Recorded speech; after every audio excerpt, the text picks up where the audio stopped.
Hello, everybody. Welcome to the No Shave Man Cave. This is our special show, and wait until you hear the last question.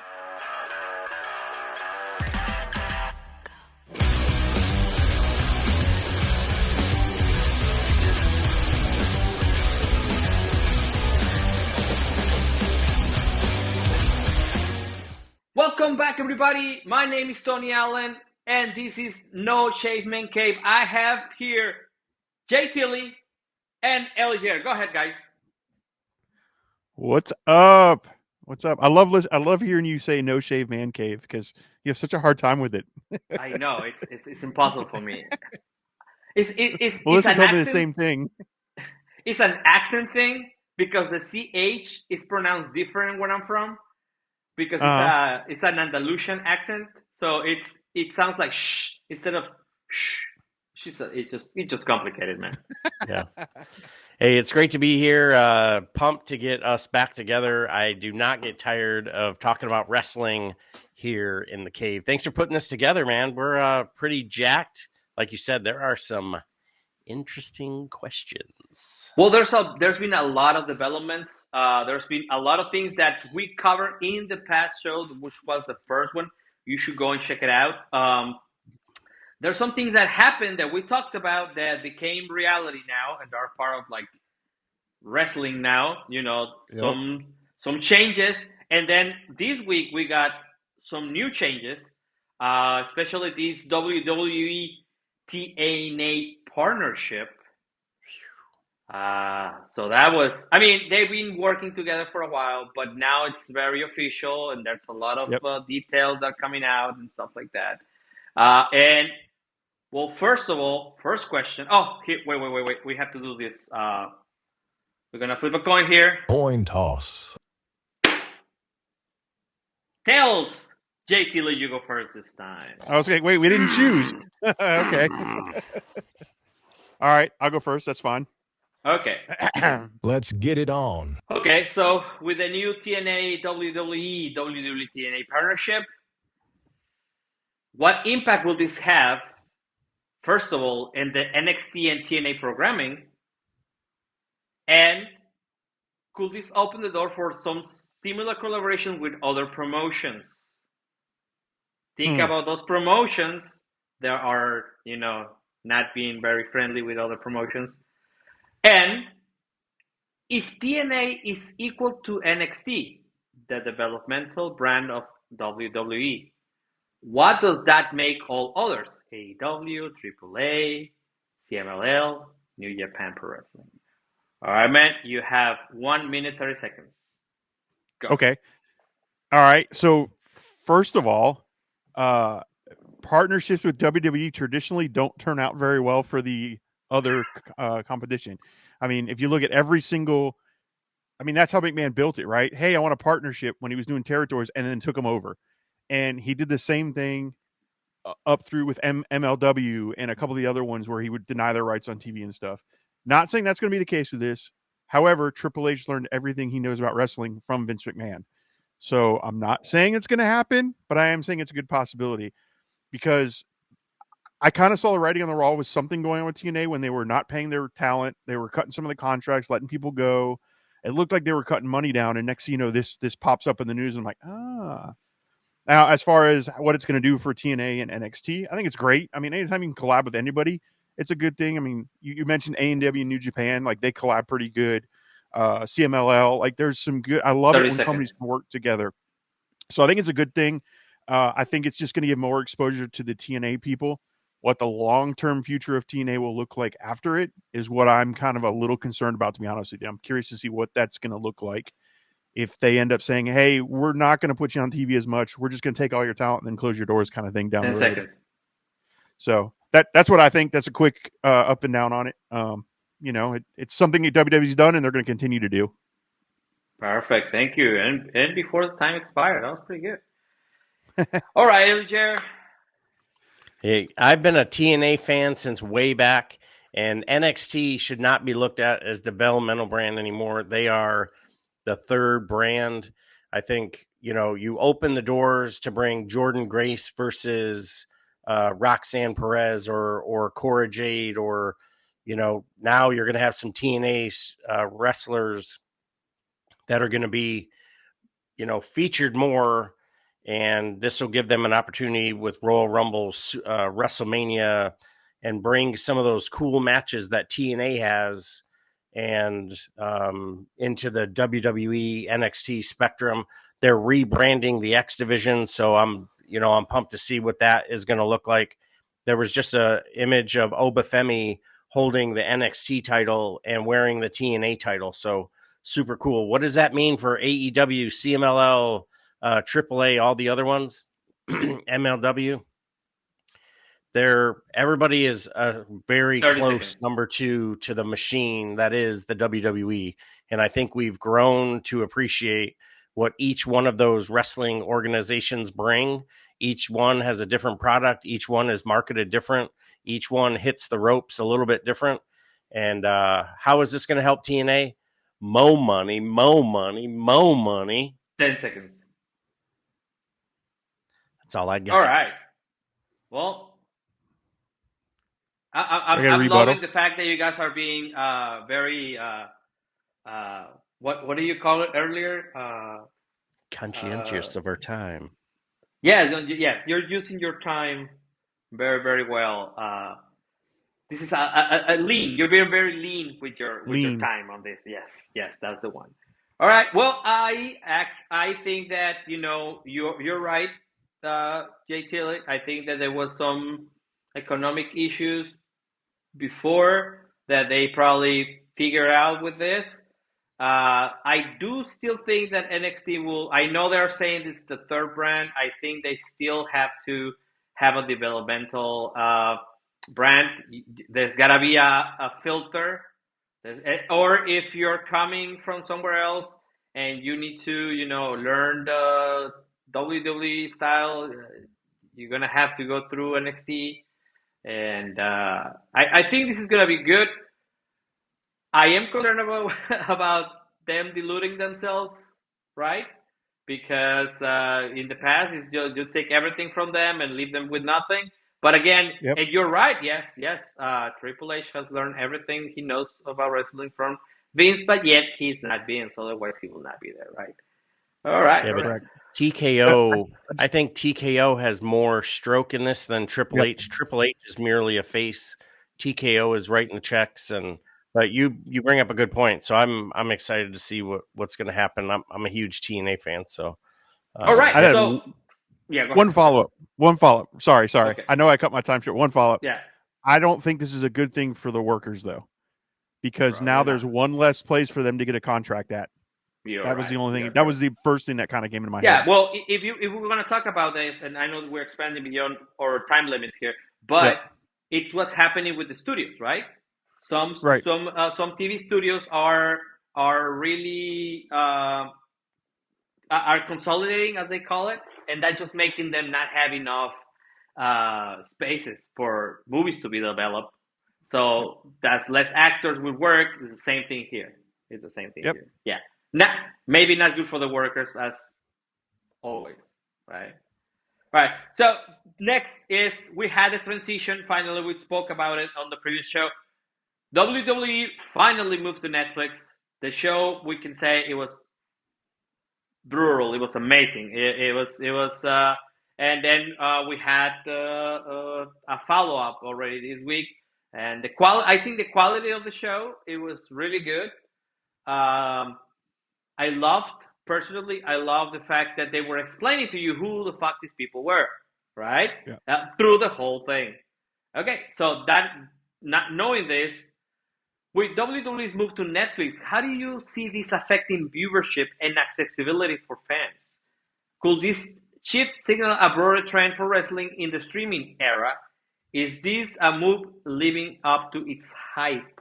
And this applies also to AEW because they kind of softly, moved to Max. So, what do you think? All right, JT, you have 1 minute and 30 seconds. Yep. I think yes, it opens it up to a much larger audience. So the numbers from the first show are very mixed. I've heard something from like 2 point something million on Netflix watched it, and then I heard something like 600,000. So I don't know what the real number is. I'm sure it's somewhere. I can't see it being 600,000 unless that's maybe who watched it live, and then the 2.2 is who watched it on replay. I don't know. But yes, I think it definitely. Yeah, I don't think so either. But I definitely think it opens up to everybody. And I think it's we all love, well, those of us on the show right now, we love wrestling. So anytime you can get more exposure to it, I love it. I agree with you. I think the first show, as a wrestling follower who's been following it for a while, I didn't like that show. But as a casual, like if my wife wanted to watch it, what's this Raw on Netflix? It would work for her because, oh, I know who The Rock is. Oh, I know who Hulk Hogan is. Oh, I know John Cena. Yeah, I know that guy. So it was a very good way to bring in that new audience. And like you said, explain who these people are. And I do appreciate the fact that they're treating it like it's a new thing and they're giving you background stories to everybody. So I think it's a good thing. I think it's great. I think in general, media and entertainment, cable and everything is going to streaming. So why not make the move now? I think it's a good move, and I think AEWs could be a little stronger. I don't like that they only have one past season. They put it all out there, but I'm sure that's part of the contract stuff. But I think it's a good move, and I think just like everything else, it's going to streaming. Okay, so because you didn't answer this part, yes or no question. Did the move to Netflix and the move to Max, respectively, live up to its hype? Because he was hyped up. And one was not that hyped up. It was a little hyped up. That's a hard one, right? Because it depends. As a wrestling fan looking at it, no. I didn't think – I thought it was just a standard Raw. I thought the first Raw was like a Legends show, and the second Raw was just your standard old Raw. As a non-wrestling fan, if I was watching it for the first time, yeah, probably it lived up to the hype and all the commercials I saw. AEWs, to me, it's the same because you're watching the same product, whether you're watching it on TBS or HBO. Matter of fact, I stream it on TBS instead of HBO. So, all right. So I didn't see much difference there. Elger, you got 1 minute and 30 seconds. Don't believe the hype, boy. Man, I loved the first episode. If I was sitting down, I'm this wrestling junkie. I got all my titles. I got all my snacks. And I have my girlfriend, wife, both if they get along. And I'm sitting there and I'm watching wrestling. And I'm like, oh, geez, you know who The Rock is? Oh, yeah, I like The Rock. And then this boyfriend, girlfriend, both whatever it is, they're sitting there. Oh, yeah, I know who this person is. Loved it. I thought it was a very good pilot episode. I think it did what it needed to do. 4.9 million people allegedly watch this joint, which is over a 400% increase from the previous episode. So did it do the job? Sure did. Did it live up to the hype? WWE, yes. And AEW, not yet. Now, they still have to transition the library. The Ring of Honor library is going to be somewhere in limbo once this other thing is done. AEW has a fantastic library. They've done some fantastic matches. And when they were building the pillars and when the first couple of months they were building up, they were doing the same thing. I think WWE took notes from AEW. And I think all of wrestling will be streaming. Cut the cord. Boom. Oof. Wow. That was really good. That was on the fucking second. That was great. 4.9 million. That's a success. Is that what it was? Yeah. That's insane. And then we got 600,000 on the other side, right? Is that what you're saying? Yeah. Is that what you said, Jay Taylor? Yeah. Yeah. I don't think so. I don't think so. Even just by default, probably the Max has a whole bunch of viewers, probably. Yeah, I don't know. That's the whole thing that moving to streaming is going to do. It should be doing is getting rid of that ratings talk anyway, because there's not really any way to track it live day to day. Like you don't have a Nielsen's rating. Yeah. So right, and I mean, let's be honest, it's not that important anymore because now you have YouTube views, you have Instagram views. And at the end of the day, that's what matters. How many people are actually watching it, and where are they watching it in their phone, right? So, yeah. And that's what Tommy Dreamer talks about that every week over on Busted Open, and is like, hey, you have the live views, and then you have the subsequent days. That's why they don't drop the immediate demographic type thing, because I'm going to record, Friday and Saturday, and I'm going to watch it on Monday because I'm off Monday, Tuesday, and so that whole thing. But yeah, I think like JT said, I totally agree. Getting rid of the the ratings wars and all that stuff. It's who has a better product. It depends on the eyes, and I'm all for it. And yeah, it did what it needed to do. So appreciate it. So, Yes, pretty good answers, guys. I think that if Penta had debuted on the first show, it would have meant a lot more for me personally. I'm happy that he debuted. We will talk about him later on the show, so stay tuned for that. Hot take All right. alert. AEW Grand Slam Australia. AEW is set to make its Australian debut with Grand Slam Australia in February. What does this event mean for AEW global expansion strategy, and how important is international growth for the company's future? Is AEW making the right gamble at this time, going overseas instead of focusing on the US market?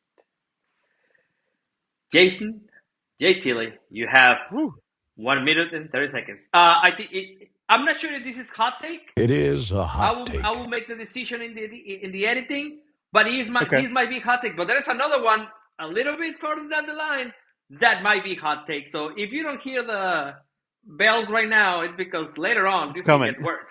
All right. So, it's a really good question, right?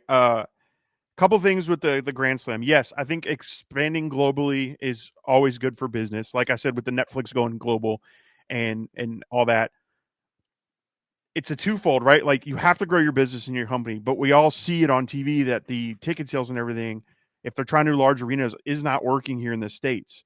I think All In Texas is going to be a huge test as to what they can draw in the States. Because if you look at Wembley, 82,000 people 2 years ago, that was a great idea to expand globally. They had the largest wrestling show ever. And I think expanding globally is always good. And I think AEW has the right mind frame to do it. But I also think they do need to focus on the U.S. a little bit. As far as Grand Slam in general, I was a little disappointed. They downgraded it from a pay-per-view to just a regular show now. I think it's just a Collision, if I'm correct. It's just going to be on a Saturday, like a standard Collision. You're going to get it free on Max. I don't know whether that means we're getting a commercial and everything, and it's just going to be the Collision version, or if it's going to be an unedited, straight up, I guess taping, because I don't know if it'll be live or not, because it's like 5:30 in the afternoon there. It would be 9. I don't know, but we can look into all that and put some details in the comments for you. 10 seconds. Yeah. So overall, the hot take is it's going to be interesting, right? Like, I don't feel like they're neglecting the U.S. fans. I just feel like the U.S. fans are neglecting them. Ooh, oh my God. I'm not even going to say anything. We're just going to go directly to Ellie Jer.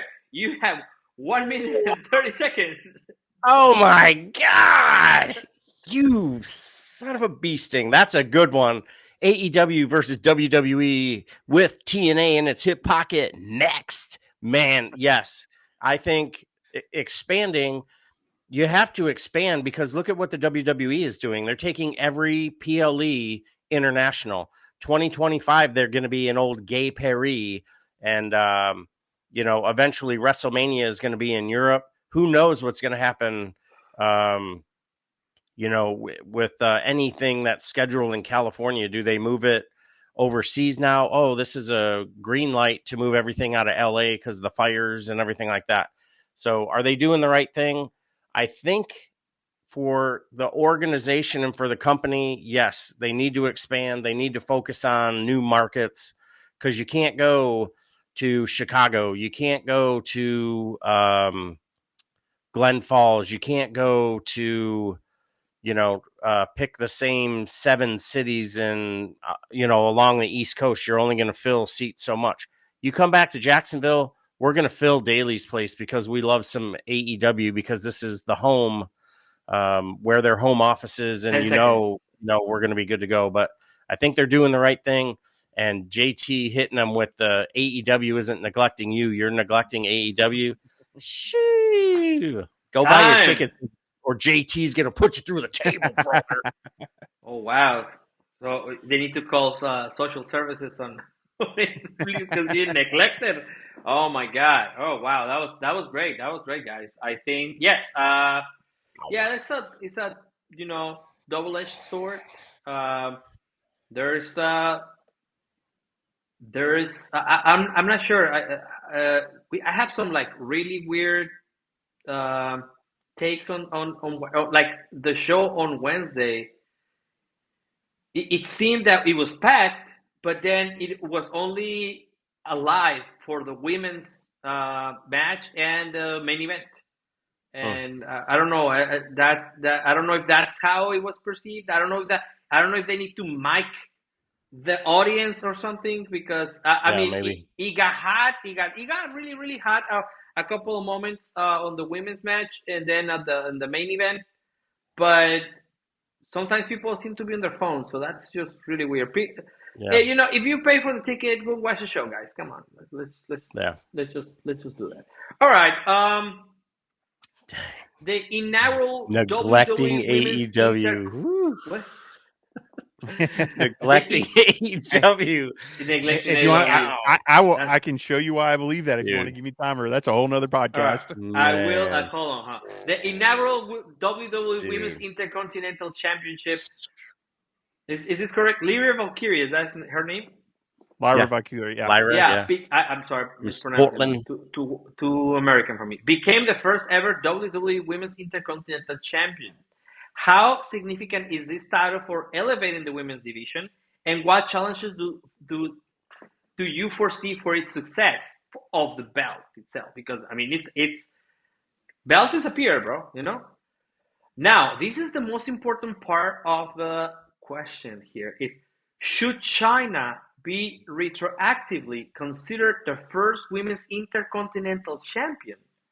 Because she won it off Jeff Jarrett, by the way, who's on a storyline with MJF. This is not to take anything away from Lyra Valkyria, but do we need to recognize China as the first intercontinental champion? I guess this was the men's intercontinental champion, but is it something to consider? JT Lee, you get 1 minute 30 seconds. No, I think China stays where she's at. She's the first woman to win it, period. And it was a men's thing. I think having Lyra Valkyrie win it and the importance of this title is all going to depend on how they book it forward, right? Like, yes, big milestone, great thing. But look at the women tag team, right? Same thing. It was a huge thing when they did women's tag team wrestling. Hey, we're going to put a championship on, and then it just went to garbage and nobody cares about it. So if they present it and book it just like they do the men's, then we should be fine. We give her the title, build stories around it, make it mean something. Then yes, it's going to be monumental. It'll last forever. I mean, that's what belts should be. And you can point at several examples through every single company in wrestling on a title that you thought was going to mean a lot, and then they didn't book it and it doesn't mean anything. Or they built a title just for one person to hold it and they're not defending it much. Like whatever the case is. So the question is kind of hard because you don't know what the booking looks like going forward.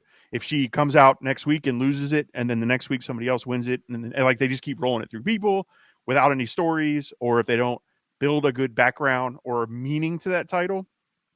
Was it Triple H that said the belt doesn't make the man makes the belt? Or he quotes that a lot. I don't know if he's the one that originally said it, but that's partially true. But I think the booking makes the belt more than the man or the belt itself. It's how they book that person and that belt. And I think that's what the key will be going forward. Time. Good answers. We'll come back to this a little bit later. Hold on. All right. Ellie Jarrett, you have the first man's intercontinental champion, Pat Patterson, Hall of Famer, who has won the intercontinental title all these other times, right? Pedro Morales, that was the stepping stone to him becoming eventual world heavyweight champion. The intercontinental title has more Hall of Famers connected to it than the world title. So how do you build the intercontinental title? They're obviously saying Valkyria is the next big thing. So like JT's saying, we got to book it that way. We have all these awesome stories and feuds and doing all these things. Rhea Ripley and Liv Morgan. This is a great story. And, the twists and turns, and now Dirty Dom, he's, putting flowers and water and flowers and all this other crap, flowers and roses, flowers and water. Jeez. And,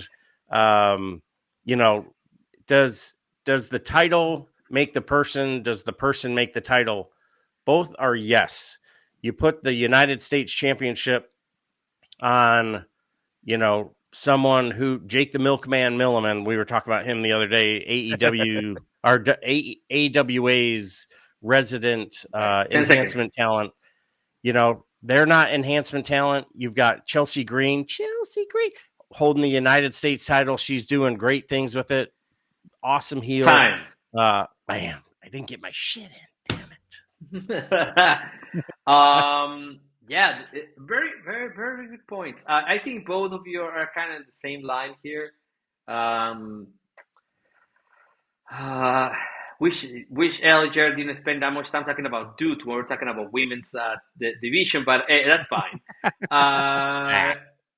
Okay, no, but I mean, I think yes, the biggest problem will still be booking and how do you build storylines and how do you bring, if it's gonna mean the same thing that the Intercontinental Championship for the men's side is going to be for the women's, then whoever wins it a year or 3 months or 6 months from winning it should be on top of the world, should be everywhere, should be in your Wheaties, should be in, everywhere, selling you, should be in the That 70 Show, reboot 3 times, whatever. That's where I want to see, right? They should be in the world title talks. Like whoever's got that should be in a year or 2 years' time. I would say probably 2 years at the max because it gives you time to go through it. They should be in the world title talk in the next 2 years. That should be the idea of it. It doesn't only become, something else you win, like those cups or those belts, they win when they go to Saudi Arabia or all those places. Like, yeah, exactly. All right, great question, guys. Great answer, guys. Great.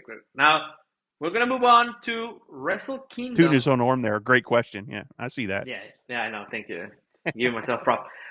So we had Wrestle Kingdom 19 / Wrestle Dynasty. Hot take alert. Right. So New Japan Wrestle Kingdom 19 collaborated with AEW to create Wrestle Dynasty, which also features CMLL and I forgot who else was part of that. Stardom, right? Right. Yeah. What does this event say about New Japan position in the global wrestling market, and how does AEW factor in this narrative? Does this type of pay-per-views mean anything? Do they have an impact on anything? And are we doing pay-per-views just to do pay-per-views? You have 1 minute and 30 seconds. Told you this was going to be hot takes because I made the questions very hot. Let's go.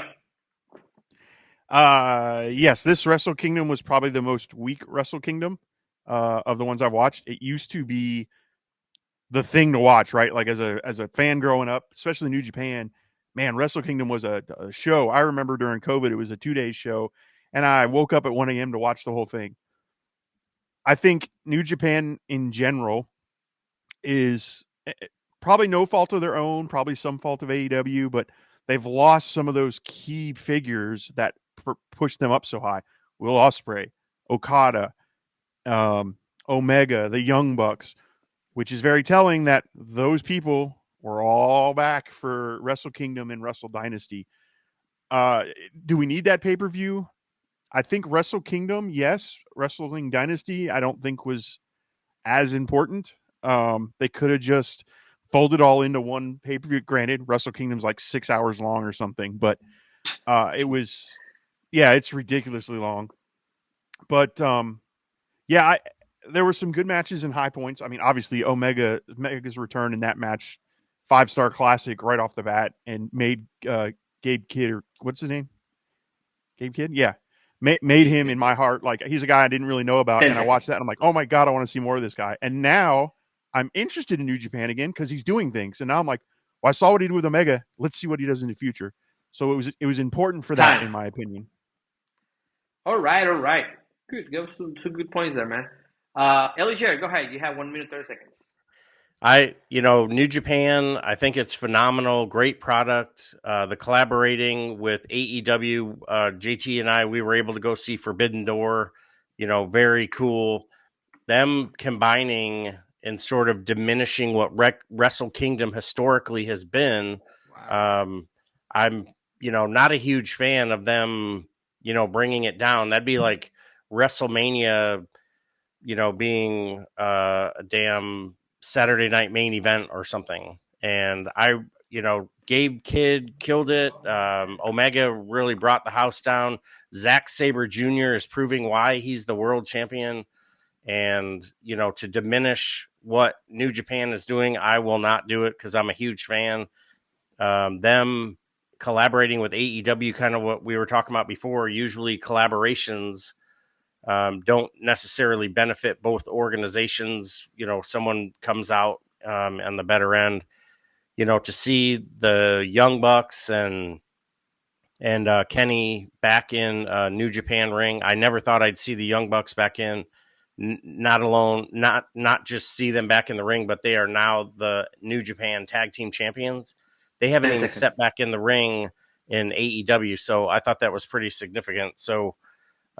Did they diminish? Yes, they did. And we did, pay-per-views for the sake of, second time. You got it. It was so good. We got all the information. We got it. All right.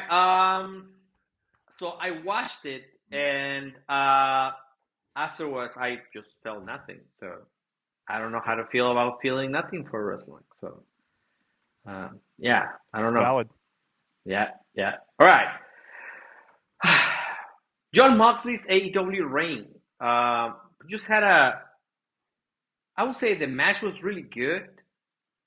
I enjoyed the match. I think that Hobbs is a favorite. It's a friend of the house, so it's a favorite here for me. But is Jon Moxley's AEW championship reign compelling enough? Do you see where his current trajectory is playing out for the long terms of AEW? Is this storyline going somewhere? And are you enjoying the storyline of the AEW World Championship beyond the good matches that we can have? JT, you have 1 minute and 30 seconds. Go ahead. So you just mentioned you turned off New Japan and felt nothing. That's how I feel about the world title picture right now. I love Jon Moxley. Always a huge fan of him. Love him in the ring. Love the idea of what he's doing. I love the concept. I don't love how it's playing out or what they're doing with it. We spoke about it on our recap show. If you want to check that out, it's on the channel where we talked about the match itself and where I saw it was going. I just I'm not a fan of it. Yes, Moxley's great. The Death Riders are a good idea, but it's not working for me. I feel nothing. Like I watch him and I'm like, okay, so he's got the belt in the case. I don't care. Like there's no hero that has stepped up to do anything for me.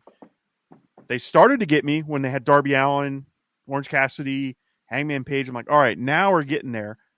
But now it's just nothing in. Now, long-term plan, if they're planning on getting Omega to chase Moxley, those two had an amazing feud in the beginning of AEW. Some of the best matches I've seen, excluding the exploding barbed wire sparkle match, which was still an awesome match, but everybody's going to remember for that terrible ending. You said there was going to be a kaboom. Kaboom, yeah.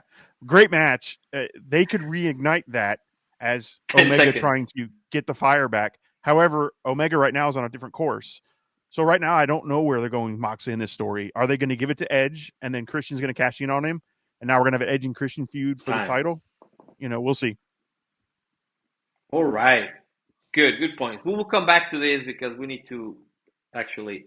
But Jerry, you have 1 minute and 30 seconds. Go ahead, man. JT made some great points. I love seeing title changes. I love seeing the world champion come down, Ric Flair with the robes and Ultimate Warrior running down, shaking the ropes, John Cena coming out, and, spinning his title, the pomp and circumstance of being the champion.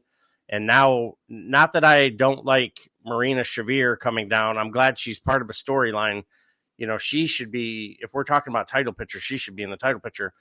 The Death Riders, I think that's really cool. The constant run-ins and never getting a clean finish, it's super frustrating. So I think eventually what's going to happen is there's just going to be this total upheaval in the locker room. The Death Riders are going to be locked out of the ring, and there's going to be a clean finish. Whoever that is going to walk away. If it's Edge and Christian, I mean, we've already seen that for 15, 20 years ago. And, I just think AEW needs to keep building, come back around to the pillars. Where's Sammy Guevara? Oh, he's the son of Texas. Come on. Like, you had him in the picture a hot second ago. Darby Allin comes back. You repackage or you situate Orange Cassidy, and we get back to what we were doing, building AEW the right way from the ground up, and make the world championship mean something instead of something that's carried around in a case. I totally agree. Kenny Omega is going to be so distracted with the Continental title, he won't be in it. So what are you doing? Bam. Right. All great points. I think that there has to be something else. It seemed like it was going somewhere else. And you know what? I maybe I'm just a victim of capitalism, but if you're gonna have a team, sell me something with the team's name. I don't care, dude. Sell me shirts. Sell me. That's what I'm here for. That's what this is for. This is a business. I want to have the NWA shirt. I want to have have them go after all the titles. Like, exactly. Why aren't and greatest point right here, Elijah. Why is Marina Shafir not holding a belt right now? Yeah, she should have the world title. She's a killer, right? She's a killer. Yep. She's a hired gun, whatever. She should have the other belt as well. Who cares what was happening? Let's invade the whole thing. Let's make it crazy. Exactly. And that's what they said they were doing, and then they didn't. Yeah, exactly. Here's this. So you got Monet going CEO, and she's like, "Hey, I'm holding an open challenge for all my titles, for all the gold, because she's got to go film a movie, right?" Boom! Out comes Marina. They're sitting there talking before the bell. She could even hit Monet with the case before the bell rings. Pins her 1, 2, 3, squash. Monet's out now. Death Riders are even more. Pac shows up in a pair of jeans and t-shirt. What? And now they're the tag team champions. Yep. Something's going on between the Swiss Superman, I'm drawing a blank, and Cesaro, the protege. And, they're sitting there fighting in the ring. So eventually that's going to unravel. So, you can really heal it up and have Mox give Monet a Death Rider, and then Maria Shafir pins her. Total heel. Yeah. Oh my God. It protects Monet while she's gone. She comes back, wins it back, or whatever. But there's things they could do with it that I just don't feel like they're capitalizing on. Yeah. And Pac, man, get some clothes, dude. This segment brought to you by Sell yourself a shirt. Fantasy booking. Oh, I could fantasy book all day long. Oh God, no! But I mean, those are great points, right? That's a thing. That's entertaining. That's something that needs to happen, because you have really great characters, you have really great wrestlers, you have all these people that have been, I feel sometimes when they spin out these groups, it becomes like a, wait, what are we doing? What is identity? We can talk about the what's called the order? What's called the Dark Order? We can talk about the Dark Order. We can talk about like the Pinnacle. And then it was before the Pinnacle was the Pinnacle. Then the AJS, Jericho Society. And then you spill them out because you're trying to keep the magic of the first one. So it's very complicated. I'm not saying that it's not it's a hard thing to do. Go ahead. One of the things on the Death Riders though is they played up like World's End was going to be something. It wasn't. Like, they didn't. Now, I don't know. Like, there was all the rumors about Shane McMahon, and those have all gone quiet. Maybe something fell through and that didn't happen. Maybe that's why the rumors of Scott D'Amore backstage. Maybe they're going to use that instead. I don't know. But I felt like I was expecting something at World's End from them to be the next step. Like, oh, this is what's going on. And I almost feel like the rated FTR was like oh shit, that fell through. Let's throw this in instead. So, and it could be. I don't know. I'm not in Tony Khan's head or seeing his spreadsheets, but it's just one of those things that they need to do something quick or it's going to hurt their product even more. And then they will be neglecting their fans. Oh God, we're going back to that. There's gonna be a shirt pretty soon. Let's sell a shirt that says that. Okay, so we're gonna move on from this because we're already 40 minutes into the show. Unnecessary speculation. Now, Malachi Black rumor departure. So apparently, there are rumors that Malachi Black might be leaving or has left AEW. If true, how significant is this for AEW? And which promotion benefits the most from signing him?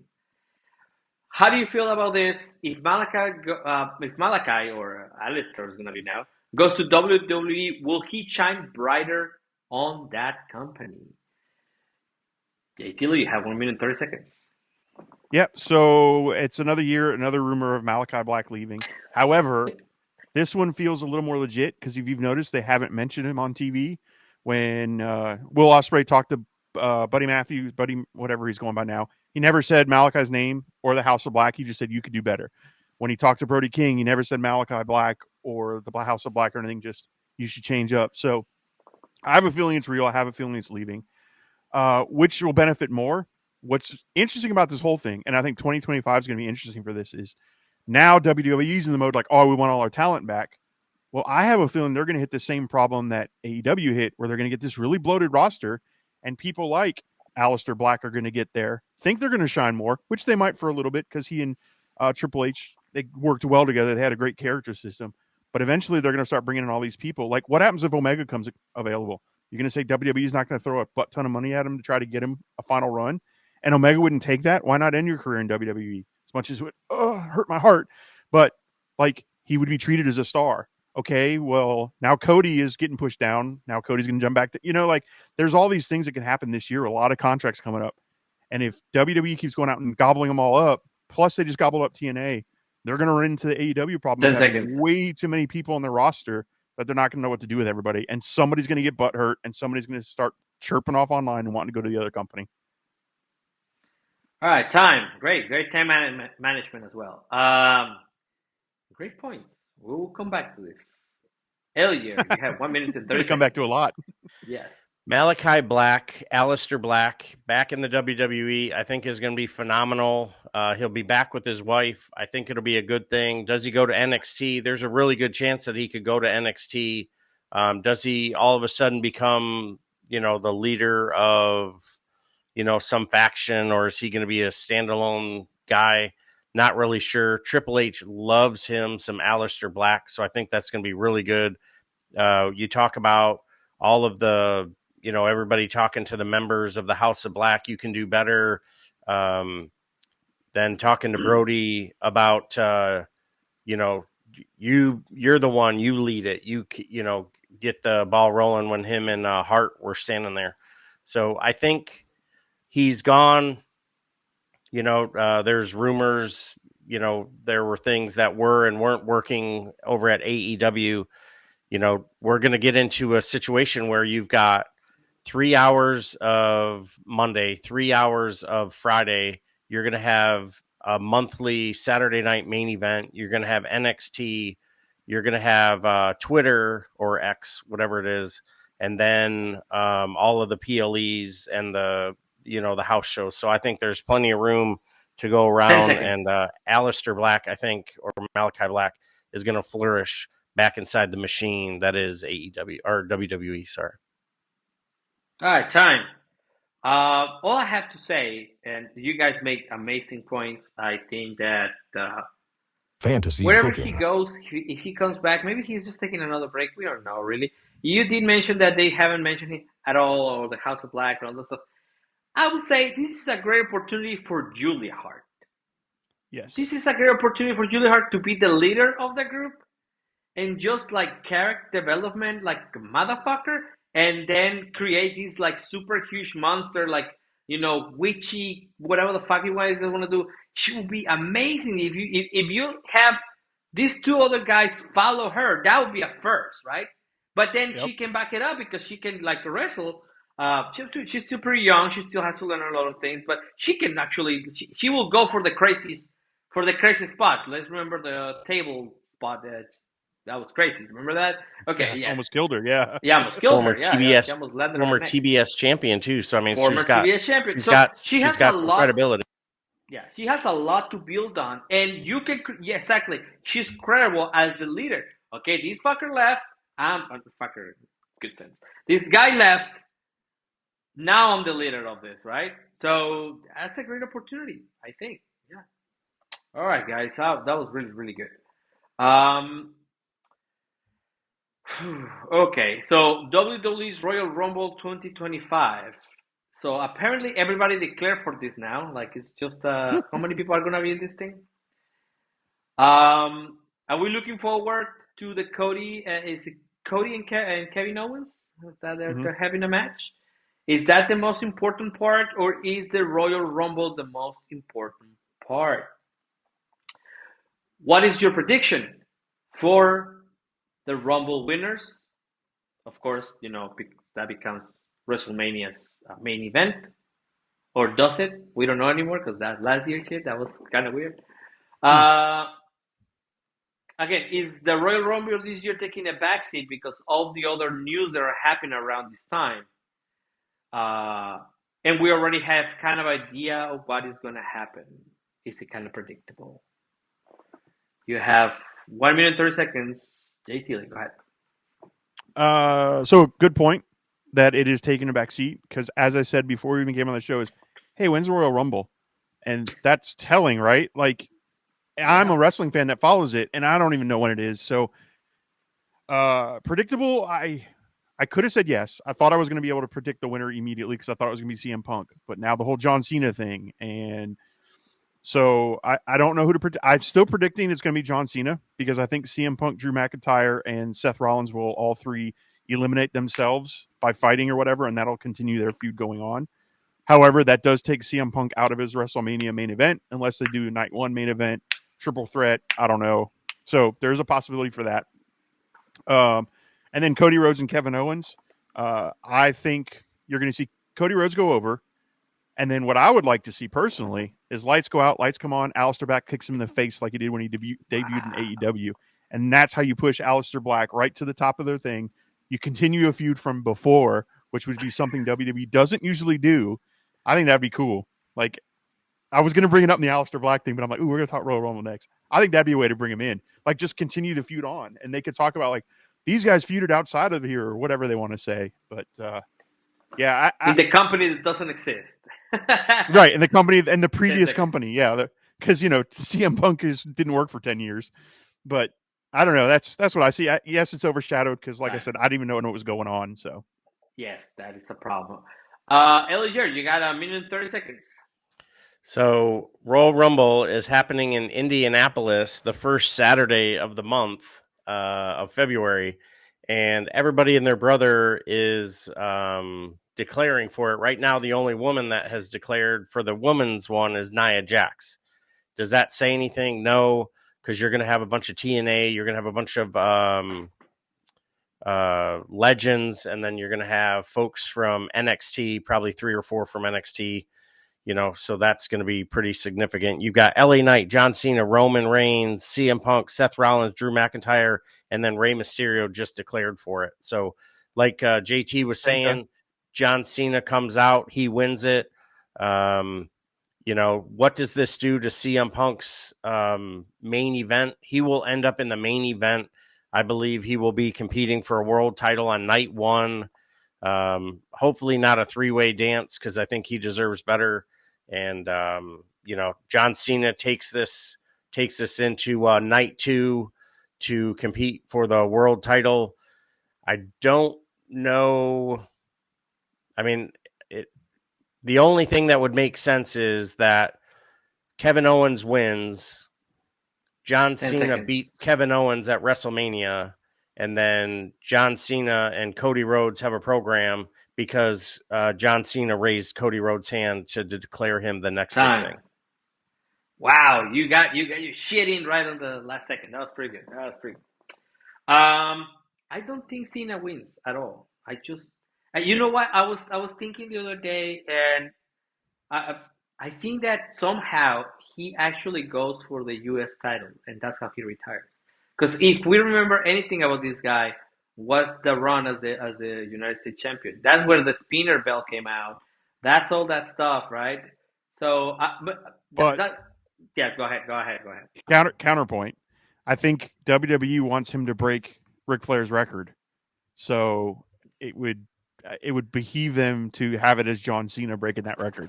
Well, he I think can they want. retire in SummerSlam, I guess. I don't know. He didn't say he was. He said this was the last year. He said this is the last, pay-per-view or anything like that. So, Yeah, he said 2025 is his last year. So yeah, exactly. So there you go. He can retire yeah. in Armageddon 2025. They don't have that anymore. No, I don't think so.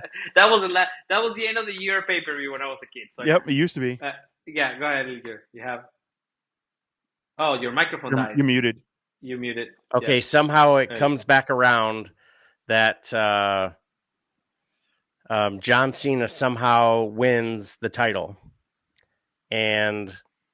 But it's got to be, so Kevin Owens beats Cody Rhodes the next Monday on NXT on Netflix. John Cena comes out, hey, I did what I could, blah, blah, blah, blah, blah. Kevin Owens comes out just battered and bruised after the freaking massive ladder match that he just has, and hits the attitude adjustment and puts him in the STFU, wins the championship, and whoever wins the Royal Rumble, now that's John Cena, goes against them. So who would make sense for John Cena to face on whether it's night one or whatever? CM Punk wants to have a match, and CM Punk wins the Royal Rumble, and night one beats John Cena for the world title. Oh, wow. Well, don't forget, you still got Elimination Chamber and Money in the Bank in there. So yeah, that's true too. Either one of those too. They can do whatever. They can do whatever they want in those. And that keeps the storyline. Oh, woe is me! I haven't won in 5,000 days. And then he comes in 5,002. Wow. So yeah, that's a good point. Well, we'll be here live to watch the Royal Rumble. We'll do a watch along. So make sure you guys stay tuned. All right. Last question of the night. Penta's WWE debut. Penta made an impactful, I will say, was everywhere on social media. Made me cry. Impactful WWE debut on Raw. How do you see WWE utilizing him to capture the Latino market? Wink, wink. They're going to have a PLE in Mexico City, apparently. And is a match with Rey Mysterio at WrestleMania inevitable? I don't even know how. I think they want him as a face, so I don't even know how that will work, right? The thing is that, and before you guys answer, I don't think you can have them both as a face. That's the thing, right? You can. I mean, Penta can go. I mean, Penta can play heel really well. I don't know. I mean, there's some. Yeah, he can. But anyways, JT, you have 1 minute and 30 seconds. Go ahead. Yeah, Penta, one of my favorites. I always, when I talk about him, got a row of masks up there. Huge Penta fan, have been a Penta fan forever. When I saw him on Lucha Underground, I even went back and tried to find some of his old stuff on videotape, VHS, for those old people, I guess. But very impactful, huge thing. WWE needs to keep that momentum going, and they need to keep pushing him. And I think the Mexico City show is a big one. I say strap him up on that show, whether it's a U.S. title, Intercontinental title. I would love to see him get the world title, one of those, but strap him up, right? And I think you push him, give him a title, let him win it, let him hold it for a while, get screwed down the line. His brother comes in, they form the tag team again. As far as Rey Mysterio, I'm not sure about that match, right? Like, I love Rey Mysterio too. I just don't know if he's got it in him to keep up with Penta nowadays. So I think I would maybe see a tag team, those two versus two heels. I could see that maybe. I'm sure it's probably a dream match. And I'm terrible for not knowing this. I don't know if they've ever taken each other on in Mexico. You would know better than I would on what they've done in Mexico. But if they've never taken each other on, then yes, push it. If they have, then I would say make them a tag team and do something like that. But if you want to hear more of what I think about the Penta video, check out our show that we did in the recap for Raw on Monday. I'm sure they have encountered each other plenty of times, but not in. I think they did on Lucha Underground. Now that I say that, I mean, at WrestleMania, right? Yeah, that would be crazy, right? I mean, Mexico City will be a show, but I'm saying WrestleMania. If you have them both, whatever the circumstances, it will sell. It will be crazy. I think you have as a tag team, though.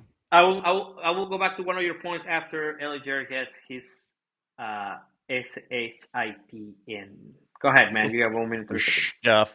1 minute 30 seconds. Penta coming, having his family there. It's, that is freaking phenomenal. Penta has been around the world, been there, done that. He's wrestled the likes of Io Sky and Chelsea Green. And, he was the Gift of the Gods champion and the Lucha Underground champion, TNA World champion. He's been a tag team champion, trios champion. This guy is it. He is the heir apparent to the WWE's answer for Lucha presence. It's not Dragon Lee. Dragon Lee, phenomenal, a lot of fun to watch. He's just a couple of steps down. The fans are going to be so into him on Monday night now. After they saw his match, after they heard his promo, not everybody knew who Penta was. You bet your butt they do now because they've been living on YouTube. And, Penta being in the WWE, being part of that big machine, all of Ray Phoenix's gear has been pulled off of the other company, and it's just a matter of time. I totally agree with Jay Tilly. Put a title on him and just let him do what he's going to do. And man, I think put the Intercontinental title on Chad Gable, and then Chad Gable against Penta again, and boom, he's the Intercontinental champion. Boom. Great. If they will make him world champion, I don't know what will happen to me. I don't know. It's been too long since a Mexican has held that title, right? So Alberto Del Rio was the last one, so I think, right? So it would be amazing, but I don't think it'll happen either. I mean, I don't think it will happen. But whatever you do, don't listen to Jay Tilly and don't put him on a tag team with anyone until his brother arrives. That's what I mean. When his brother arrives. No, but you said with Rey Mysterio, like they put him on a truck. I'm like, no. Yeah, that's a good point.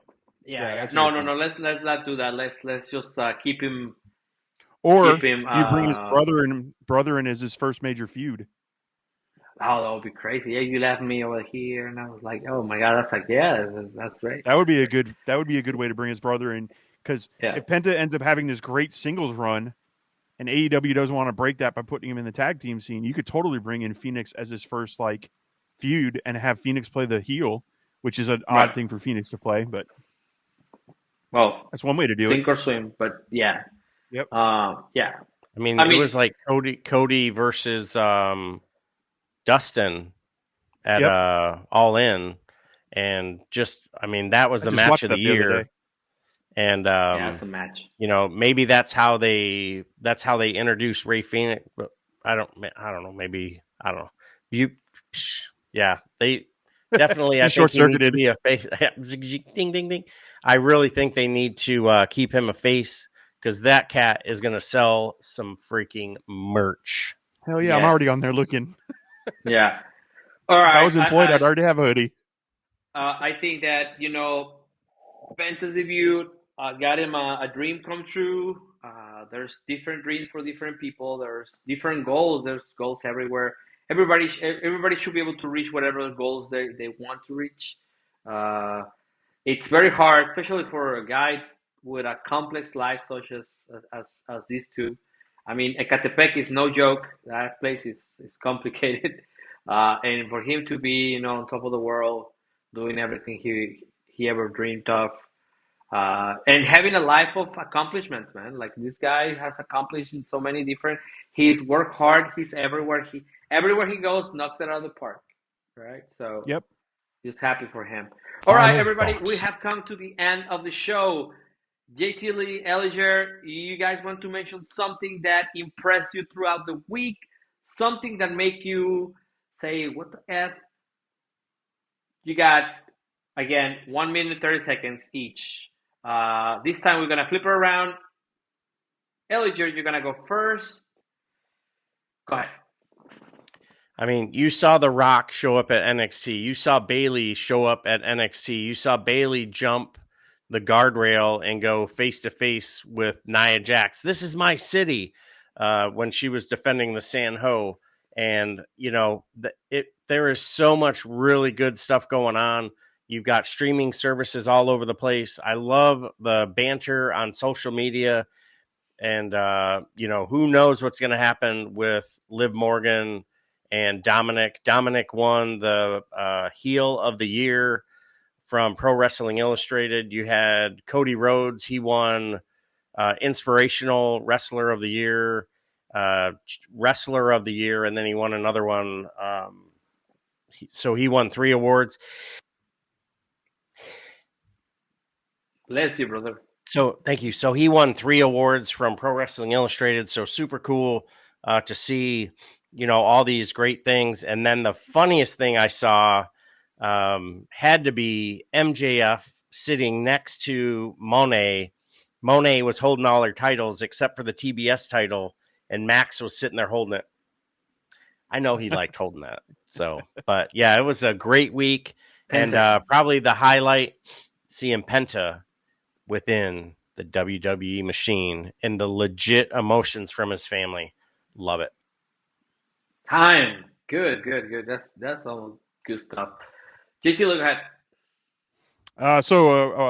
What the F big moment for me was Penta also. Him showing up in WWE.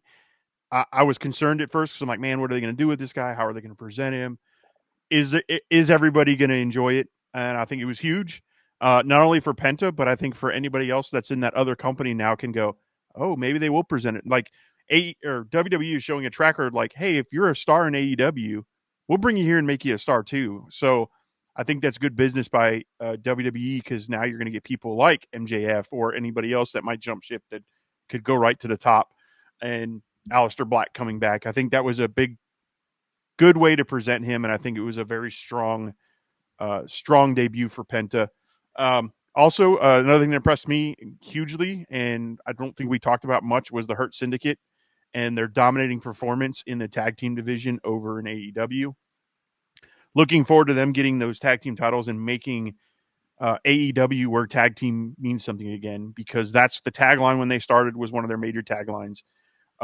They need to do that. And I think the Hurt Syndicate is a team that you could put in there that now you've got a legitimate threat and you could see people coming in and fighting it.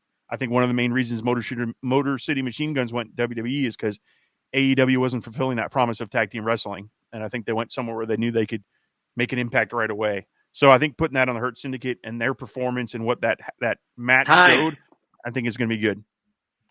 Sorry, I forgot to give you the 10 seconds. I was agreeing with That's you too right. much. Okay. What about you, man? What'd you think?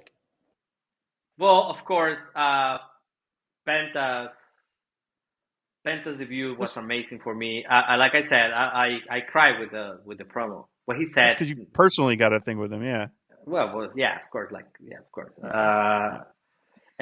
When he spoke Spanish, I was like, Messi, you can do that. It's okay. I was so glad they let him do that. I was so glad they let him talk, and then they let him speak Spanish. I'm like, oh my god, of course. I mean, yeah. I'm not gonna lie. When he first started talking, I'm like, are they dubbing over him? Because his English sounded really good right then when he first started. I'm like, what? And then went into Spanish. I'm like, I'm so glad they let him do that. Yeah, I was surprised they gave him a mic. Yeah, I was personally affected by it. But I think that also if you see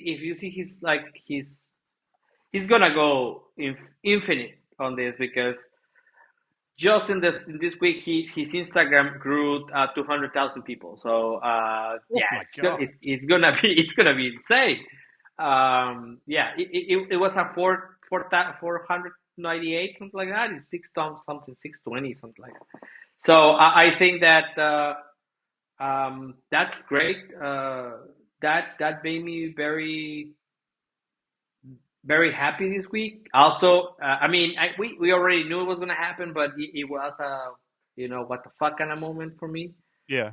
And I just think that's what wrestling should feel like, right? You should be surprised even though you know because we already know everything about wrestling, right? But you should be surprised. You should be happy about it. Also, making 3 shows this week has made me very happy, even though I'm super stressed and tired. But this been a really good week for wrestling, and I think also I enjoyed AEW show. There's still some things that are not where I think they should I think it's be. a slow rebuilding process is the way I look at AEW I right think now. so, yes. But I think they're in the right path. I think they have amazing wrestlers. I really enjoyed that women's gauntlet match. I wish it had. I mean, we already kind of felt who. I mean, we already know who was going to win. So that kind of because it's Australia and you're like, who's from Australia? But all the women there are amazing, and I'm a fan of women's wrestling, and of course I'm a promoter, actual and actual and as a fan of women's wrestling, and Same. I think that there's something there that is gonna be huge. I just it just needs to be built properly. Also, I think that women's in the WWE getting mid card. I don't like to call that getting secondary titles. I guess that's what I don't know if that's better, but getting that as long as they do it right, I think that's gonna be very important. And uh, they kind of like looking at the AW's homework and be like, oh, you have the TBS title. Maybe we should have done that a long time ago, right? Yep. Yeah. So yeah, that those 3 things I think are what making my wrestling week uh, just fun all around. I've been watching wrestling a lot more for all companies because of doing this with you guys. I have to be like more knowledgeable. So yeah, I mean because you get abstract from your Yep. actual job and you having to send emails is not the same thing as being watching wrestling. So I think that's making me enjoy it a lot more. Cool. Okay, so I guess we're gonna take it home. Please share, like, and subscribe, and make sure to check all the other videos that we've been uploading. Trying to be more concise. We're trying to put more content out there for you guys. JT Lee and Ellie Jared, go ahead and take it out. My name is Tony Allen. I'm an editor.